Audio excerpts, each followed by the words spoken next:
নাহমাদুহু ওয়া নুসাল্লি আলা রাসূলিহিল কারীম, আম্মা বা'দ। প্রিয় ভাই ও বোনেরা, রহমত, মাগফিরাত ও নাজাতের বার্তা নিয়ে পবিত্র রমাদানুল মোবারক আবারও আমাদের সামনে এসে উপস্থিত হয়েছে। হাদিসে বর্ণিত হয়েছে, রাসূল সাল্লাল্লাহু আলাইহি ওয়াসাল্লামের জামানায় যখনই রমজান মাসের আগমন ঘটত, তখন রাসূল সাল্লাল্লাহু আলাইহি ওয়াসাল্লাম সাহাবায়ে কেরামগণের সামনে রমজান মাসের ফজিলত বর্ণনা করতেন।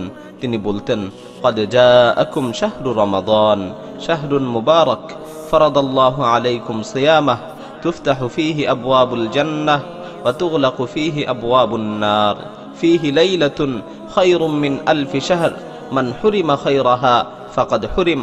তোমাদের সামনে বরকতময় মাস রমজান এসে উপস্থিত হয়েছে। এই মাসে তোমাদের উপর রোজাকে ফরজ করে দেয়া হয়েছে। এই মাসে জান্নাতের দরজাসমূহকে খুলে দেয়া হয় এবং জাহান্নামের দরজাসমূহকে বন্ধ করে দেয়া হয়। এই মাসে এমন একটি রাত রয়েছে, এই মাসে এমন একটি বরকতময় রাত রয়েছে যা হাজার মাস থেকে উত্তম। যে ব্যক্তি ওই রাতের কল্যাণ থেকে বঞ্চিত হলো, সে সব ধরনের কল্যাণ থেকে বঞ্চিত হলো। অন্য হাদিসে আরো বর্ণিত হয়েছে, রাসূল সাল্লাল্লাহু আলাইহি ওয়াসাল্লাম বলেন, যখন রমজান মাসের প্রথম রাতের আগমন ঘটে, তখন দুষ্ট জিন ও শয়তানদেরকে শৃঙ্খলাবদ্ধ করা হয়, জাহান্নামের দরজাগুলোকে বন্ধ করে দেয়া হয় আর জান্নাতের দরজাসমূহকে উন্মুক্ত করে দেয়া হয় এবং একজন ঘোষণাকারী সুউচ্চ কণ্ঠে ঘোষণা করতে থাকে, ইয়া বাগিয়াল খাইরি আকবিল, ইয়া বাগিয়াল খাইরি আকবিল, হে কল্যাণ প্রত্যাশী ব্যক্তি, কল্যাণের দিকে ধাবিত হও, ওয়া বাগিয়াশ শাররি আকসির, ওয়া বাগিয়াশ শাররি আকসির, হে অকল্যাণ প্রত্যাশী ব্যক্তি, অকল্যাণ কাজ থেকে বিরত হও। প্রিয় ভাই ও বোনেরা, আমিও সেই ঘোষণাকারীর কণ্ঠে কণ্ঠ মিলিয়ে তোমাদের সামনে চিৎকার করে বলছি, ইয়া বাগিয়াল খাইরি আকবিল ওয়া বাগিয়াশ শাররি আকসির, হে নেককার লোকেরা, তোমরা নেক কাজের দিকে অগ্রসর হও। হে পাপিষ্ঠ ব্যক্তিরা, তোমরা পাপাচার থেকে বিরত হও। হে নেককার লোকেরা, তোমরা নেক কাজের দিকে অগ্রসর হও। হে পাপিষ্ঠ ব্যক্তিরা, তোমরা পাপাচার থেকে বিরত হও।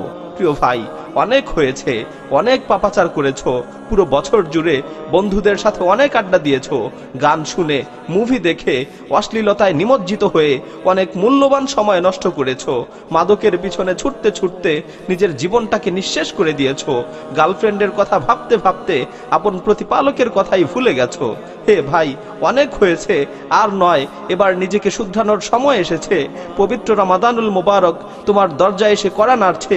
আর ঘুমিয়ে থেকো না, এবার জাগ্রত হও, রমজানকে স্বাগত জানাও। বাসার টিভিগুলোকে বন্ধ করে দাও, মাদক ও নেশা জাতীয় দ্রব্যকে চিরতরে বিদায় জানাও। এখানে সেখানে বন্ধুদের সাথে আড্ডা না দিয়ে সবাইকে সাথে নিয়ে মসজিদে ছুটে যাও, তোমার রবের সামনে সেজদা অবনত হও।